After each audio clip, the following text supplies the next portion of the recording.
Setting up our meeting.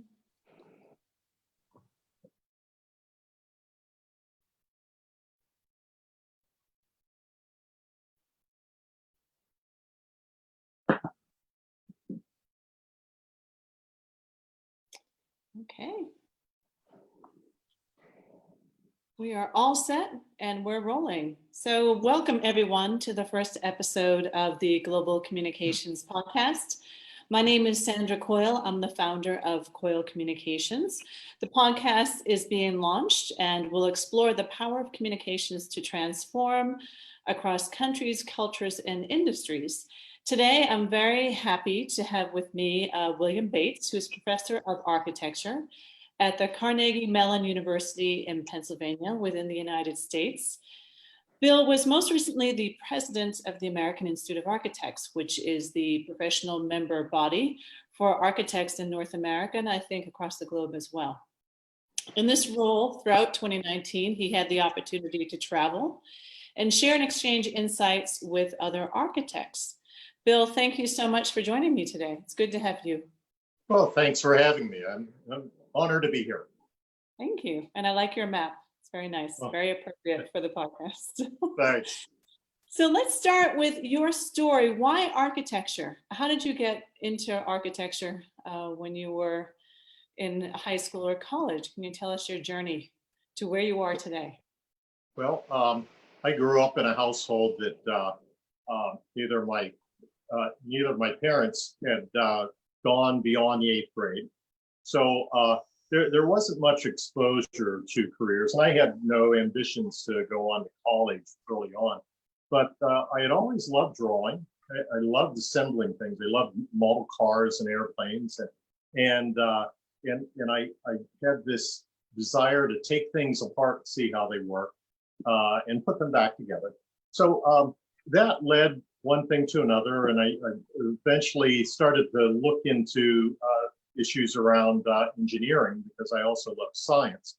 And strangely enough, during an interview for one of the colleges that I was considering, the interviewer stopped me and he said, you don't strike me as an engineering student. And I said, oh, that's not a good sign for this interview. And he said, have you ever considered architecture? Because you keep talking about how much you love to draw and create things. So that led me on a search to find out as much as I could about architecture. And I switched my applications for schools, and I got into an architecture program and loved it. It meshed so well with my interest that I felt guilty about getting grades for what I was doing. It was just so much fun. So here I am. How's that? You found your passion. I did. You did. That's great. And now I don't want to ask you what year you got your license, but I'll assume it's a few years back. Well, in 1978, so it's a while back. And I just, if you are interested in a little bit of history, I started out in Pittsburgh after I went to school at the University of Notre Dame in Indiana. And I came back to Pittsburgh where I had grown up. And my father had been a steel worker, and so I worked through the summers when I was in college in the steel mill alongside him. And it gave me more determination to be an architect because it was hard and hot work.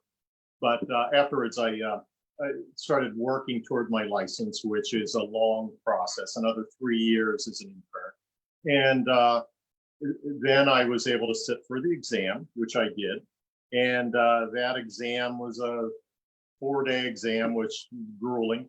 But I passed the first time around, luckily. And I worked in a number of architectural offices. And one of those offices asked me to become a partner eventually, which I did. And we designed schools. K through 12, grade schools through junior high, and some college work. And then business slowed down, and eventually I got an offer to go into corporate practice. So I've done that for the past 35 years. That's great. And most people don't realize how long it takes for an architect to get licensed. Most don't practice until mid-30s. Am I right in assuming? Yeah, that's about right. It's very much like the medical profession. There's 5 years of undergraduate work, which leads to a professional degree, and then 3 additional years as an intern working under a registered architect, and then the lengthy test. Um, some schools will do a 6-year program, but the minimum is 5 to be able to qualify. Great. So here's a trick question for you. What do architects do? Are architects designers? Do they just create blueprints? This is a great question. I'm glad you asked that, because this is really a general misconception of what architects do. And it's the biggest challenge we have as a profession, to communicate to our clients and to the public what we actually do. We design spaces and buildings, and it's not just about providing shelter and the structure around either a living space or an office space or some industrial space, but it's about looking at the issues of adjacency and adjacency, location of various departments or various rooms in a building, and how people will circulate through that building, and trying to make circulation as convenient and efficient as possible. And also it helps with communication, because as people circulate, they communicate. And we've even had buildings that designed that are designed to increase communication. So it provided wider corridors so people could hold impromptu meetings, larger landings on stairwells, so they could stop and communicate. People who might not normally have a chance to set up a formal meeting and exchange ideas. So there are a lot of things that we do, and we look at those things and likewise try to identify a shape of building that will communicate the brand of the company, or the image of the family and their status. So that's what it's about. You know, I'm glad you raised that point, because many times when I work with companies and the issue is no one's communicating, we have a communication problem. The first thing I look at is the office, and 9 times out of 10, it's because there's so many individual offices and no common spaces like the stairwells you talked about, and what an impact that has on, excuse me, human behavior that people don't intellectually connect with, but they may be connecting with it emotionally as well. Yeah, exactly. So you're, in terms of branding, thank you for bringing that up. Oftentimes we talk about, in the communications business, we talk about branding of products, of companies, of individuals. Everyone now has a personal brand. There's something else that we'll get into in other podcasts called nation branding or country branding. But there's also city branding, and cities tend to compete for businesses to move in and for sports events and cultural events to attract a revenue base for them. Can you talk about that in terms of working in towns and cities as an architect, in terms of what that means for design for cities? Yeah, that's also a really wonderful observation, and I think very important. Cities have an identity, they have a brand, and they promote themselves to attract industries or talent. So we often identify a city by its skyline. Look at New York City or Dubai or Shanghai or Singapore, and these cities have a trademark look that they cling to, and they use that in promoting themselves.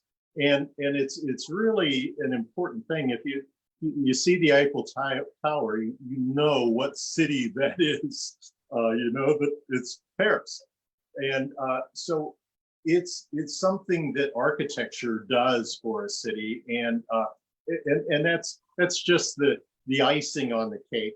The function of those buildings and what they contain is very important to people who live there and work there. But it's an identity for a city, and cities can transform themselves through architecture. I think we came, so full disclosure, I worked with Bill in the past and we worked on what was called the I Look Up advertising campaign. It was for awareness for architects. And there was, I think it's now Blueprint for Better. It's still running now, 5 years later. So many of you in the States may have seen some of the advertisements on television, but a lot of the arguments among the architects, we shared the initial video of the campaign with influencers in the architectural community that globally, actually, not just in the US. And there was an argument about place. You know, that architects focus on place, not buildings, not kitchens, not it's place and how buildings and people and lives exist within place itself. Yeah, place is really important. And one of the best examples I can think of is Rome. It's a place that I had the opportunity to live in for a year when I was a student in architecture school. And it made me understand the value of place. The fact that the narrow, convoluted streets open up into these piazzas that are wonderful, and they have running water, and the place has character to it, and people gather there. In the morning, you might have a morning market, and then in the afternoon, restaurants opening up. So it's an identity for a neighborhood, and cities can be a part of that as well, because multiple locations around the city have character, and cities can build upon that. So place is really important, and that's why we want to have homes that are individually different than the neighbor's home, so that we can call this our place, and we decorate it or we paint it a different color or whatever. So you see this all over the world. So not to put you on the spot, but what is your favorite place? What's your favorite city? You can think about gee. Well, you know, after doing place well in terms of for health and community, and living and working. Well, I seem to have fallen in love with every city that I visited last year. There were a lot of them. However, one that struck me as doing it very well is Singapore. And now, from the American perspective, it seems a little dogmatic in that it's so structured. The government is pushing certain issues, but they're pushing issues that are really good for people.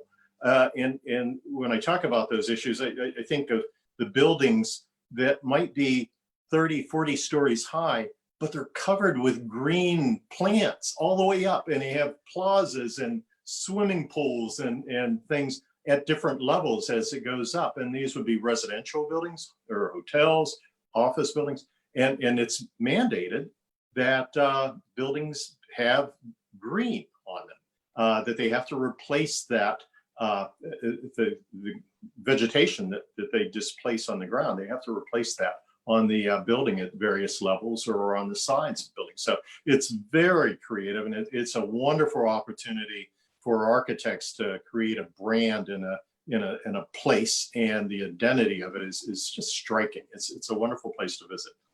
There are many other cities like that. It's true, right? But Singapore comes out on top. So let's talk a bit about your travels last year. I was amazed. You, I believe, came to Africa, where I'm situated now. South America, am I right? Yeah. Well, it's Central America. I was in Costa Rica, but I've worked in Brazil in the past. So yeah. Europe last year. Europe, yep. Europe, yeah. Japan, China. Yeah. How many countries did you go to? Korea, South Korea. Gee, I think about it, 8 countries, 9 countries. Yeah, I was in London, Rome, and Chad, Nigeria, Costa Rica. It's just and then met with other architects in all of those countries, and we compared notes. And it really was surprising how similar our ideas, our passions, and our concerns are. we share a lot of concern about climate change and sustainability, resilience, and equitable and affordable housing. Those are all challenges that are global. That's really interesting. You had a nice quote that I had on the beginning on the promotion of the podcast on involving the public and building public awareness of the importance of architecture. Did that come up in your conversations in the countries you went to last year? And how did you see anything that surprised you in the way that other architects were involving the public and building awareness of the importance of design? Yeah, it's really important that we change the paradigm. Often in the past, architects have been accused of landing in a community and imposing a design that might as well have been brought in from the moon. You know, very stark glass building that may have walls around it, separating it from the local community. And the important thing is to change that notion that architects are just looking at their buildings as a design element and not including the community and the input from people who live in it or around it. And so one of the things that was started back in the 1960s by a group of American architects is something called a RUDAT. It's a Regional Urban Design Assistance Team.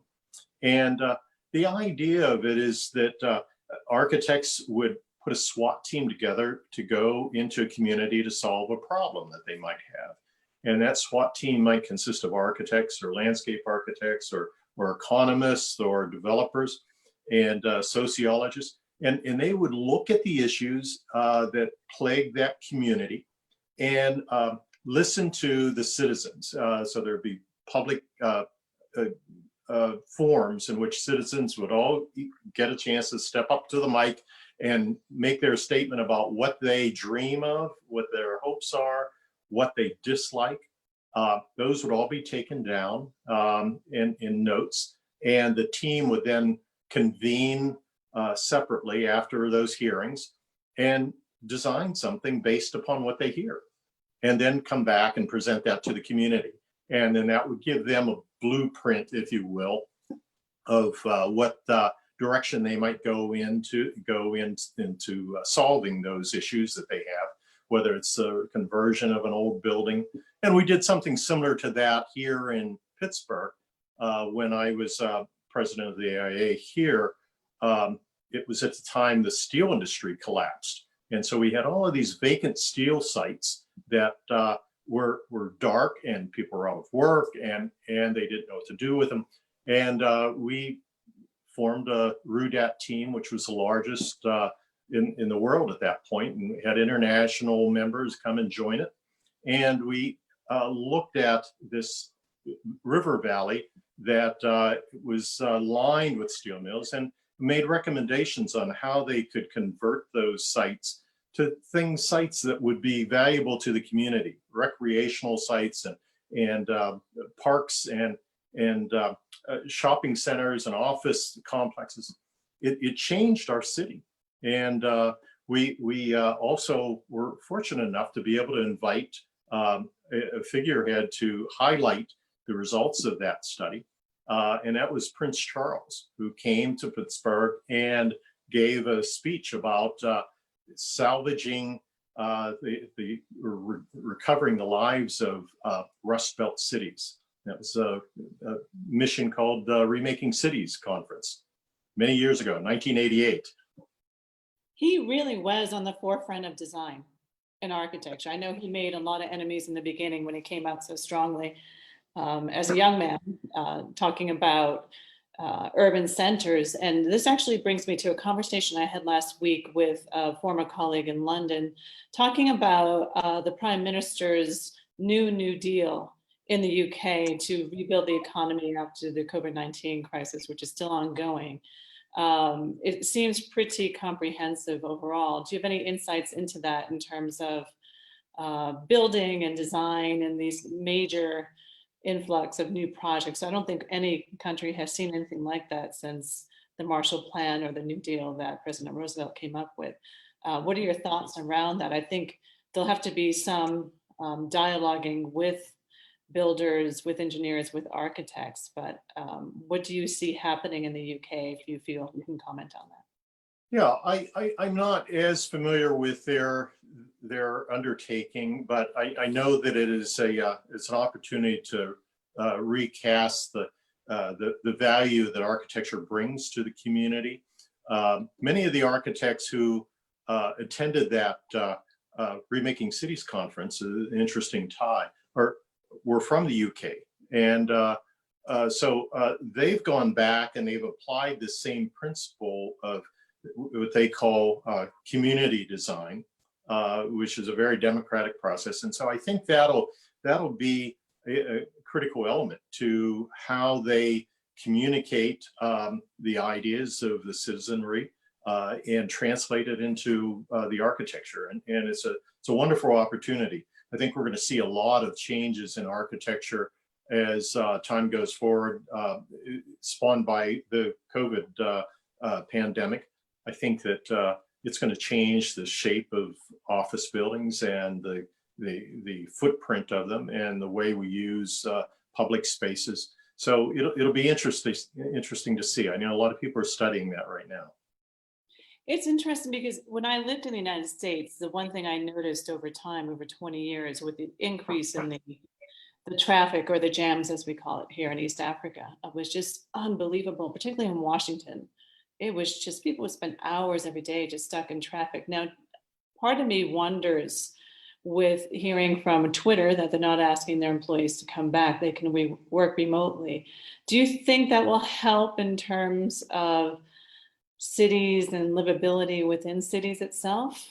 Do you see people returning to offices en masse at some point, or do you think working from home will be what everyone calls the new normal going forward? I think your question's right on target. It's going to be a hybrid. You know, there's going to be some returning to offices. There's some professions that really need to interact, but I don't think it's going to be wholesale. I think that we'll have a lot more people working from home. The big issue with working from home historically was the distrust that the managers had that the employees would get their work done if they were on their own at home. You know, the old mentality that you had to see them at their desk to know that they were working. And meanwhile, you know, oftentimes they might be playing some game on their computer, solitaire or something. But in any case, what I think people have discovered is they're getting just as much work done, maybe more work done when they're working at home. They can take breaks when they get tired, and they have other things at home that they can take care of. They don't have that long commute to deal with, so they're more efficient. They're not angry or frustrated from their commute and the person who cut them off. So I think that people realize that there's value in working at home, and it's going to change the dynamic of the office and the design dynamics of home. Many people live in tight spaces and don't have a good office space to work from. Others, prefer to have the quiet that they get, and they're not distracted by other things going on at the office. So it's going to be a mix. Some will want to go back, and some will want to stay on. I agree. I heard from one office here that the middle managers were called back in because there was rumors they weren't working. So to see them work, but everybody else could be at home. So it's interesting to see that balance happening. So let's talk about communications just a bit more.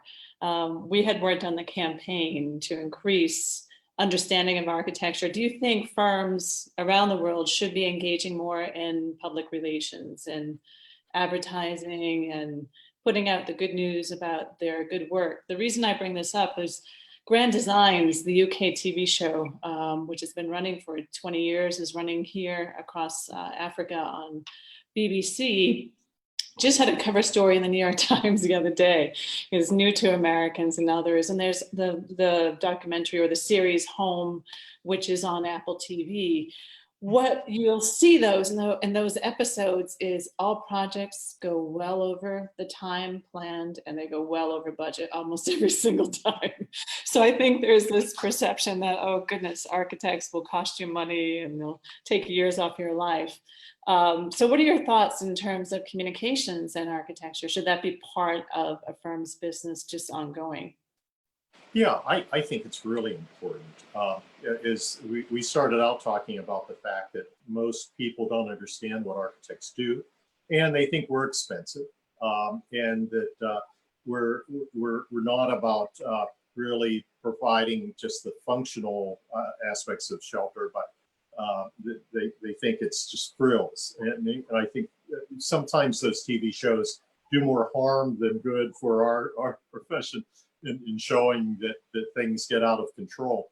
But I think it's important for architects to show their public that they provide very valuable service. That the value of their design service really can help a building live longer, serve the public longer, and that if it's well designed, it most often will use less energy, will be less expensive to maintain, and the use will be more flexible. So people will, whatever the function is, will be accommodated in a better way than it would be if it were just a building put together by a contractor, and without regard to the issues of design that architects look at. One of the things I did last year, I spent my time visiting with the U.S. Conference of Mayors, and they were interested in solving problems in their cities. And this was before COVID-19, when they had more problems come up.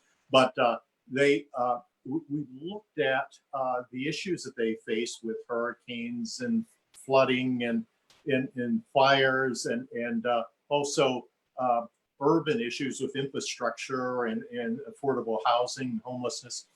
And we told them that we as a profession can begin to help you tackle those problems in a methodical and very thoughtful way.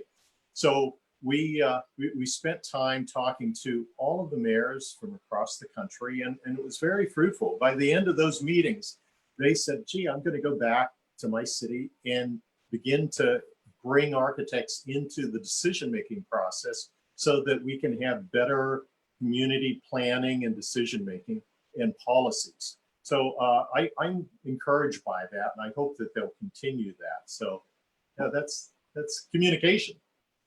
Exactly. Do you think, is there anything similar to that happening at a global level in terms of bringing in different city mayors or governors? Yeah, okay. I do think that's happening, and I see it in small pockets here and there, and in some major cities. And as my example of Singapore highlights the value of that, and it's a place where the architects really caught the ear of the government, and the government listened, and so they changed the way their buildings are being designed and built, and they're looking at even the way housing is done, so that new housing and high rises include the nuclear family, which has the grandparents living in an apartment near the young parents, and the grandparents can help watch the grandchildren. So they're thinking about these social relationships within families and within communities. And I think it's great. So, and other countries are doing the same. That's wonderful. One of the hopes I have for the podcast is that it will reach young people and millennials who are looking for more global understanding and the importance of branding, but also career paths as well. So if there's a young person watching this podcast, I know of recent, maybe the past 10 or so years, those who go to study architecture tend to be picked up as product designers for Apple and other companies like that. What would your words of wisdom be to young people who like design but have not thought about architecture? Well, it's a wonderful career. You get to explore new ideas. And the wonderful thing about design is that there's no one answer for any problem. So what we spend a lot of time studying in school is how to identify problems and then how to solve those problems creatively. And creative thinking is what it's all about. What I've found is that I use those skills, obviously, when I was in private practice designing schools. But then when I went into the corporate world, I found that that creative thinking was very valuable when I was in the room with the CEO or the board of directors. And I was able to get them to stop and think outside the box and think creatively. Well, here's how we might change this. And it's interesting, and the power of architecture can have such an impact on our businesses in our personal lives. One example was when I had finished a building for a high-tech company, and it was a company that had a very avant-garde, very innovative high-speed router, and that was a high-tech startup that really didn't have any office space of its own. It was renting spaces scattered around the community, and they hired me to put them together and try to improve communication and creative work that they were doing. And we finished the building. It was a very avant-garde building that reflected the nature of the product. It's very futuristic building. And I was surprised when I got a visit shortly thereafter from the head of marketing and communications. The VP came to my office and said, "I came to thank you for what you did." And I said, "What have I done?" And I said, "I finished the building." And he said, "It's this building. I can't believe how much it's helped my job be so much easier." And I said, how was that?" And he said, "Well, there's this client that we've been entertaining and trying to convince to buy our products. They're huge, and it would have been a major deal, but we weren't able to do that for years and years. And finally, when we got this building completed, I asked them to come see our project, our completed project. And I picked them up at the airport. I drove to the headquarters building. And before we got out of the car, they said, "Where do I sign?" They looked at the building and they said, "This tells me all I need to know about your company." So it's about branding. It's about image. It's about productivity. Their patent rate went up after they moved into the building. So communication increased. And so it's a fun job. It really is exciting when you can change people's lives or their businesses. People have had clients come back to me and say, "I didn't realize what you done. I realized that suddenly things are so much more convenient, and that whether it's a house or whatever." And I get around here, and it's so enjoyable. And I don't have these annoyances that I used to have in the old place that I lived. So anyway, that's what it's about. It's fun, very rewarding. Very impactful too for young people. Yeah. I noticed I used to go to and stay in a hotel in Manhattan, New York City, that was designed by an architect. It used to be a former bank, but you can immediately tell in terms of convenience, like where's the light switch? Where's the bathroom in relation to the bedroom? All these things that I became more aware of, and how much easier life can be made through great design, Yeah. which you've done a lot of. Is there anything else you'd like to add, Bill, or like to share with our audience before we close out? Well, just the thought that architecture is everywhere. We all live in it.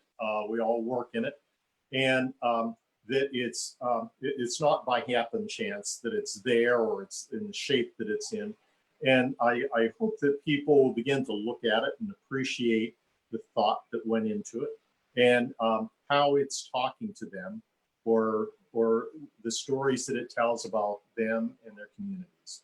So if it's well designed, it will do that. So Excellent. that's Thank you so much, Bill. It's been great chatting with you today. I hope you enjoyed it as well. oh, I did. Thank you. I enjoyed it. Yeah, and you're welcome. Thank you so much. And you may want to watch next week. We have another episode that's going to feature the CEO of Berghuis House PR in Harare, Zimbabwe. We'll be talking about public relations and branding of countries also. So thank you so much, Bill. For those of you interested in more podcasts, this is featured on Anchor and is carried on Apple as well as several other podcast engines. So thank you so much. Have a wonderful day, Bill. Great to see you. Great to chat with you. Thank you. You're welcome, Sandra. Take care. Good luck with the podcast. Thank you.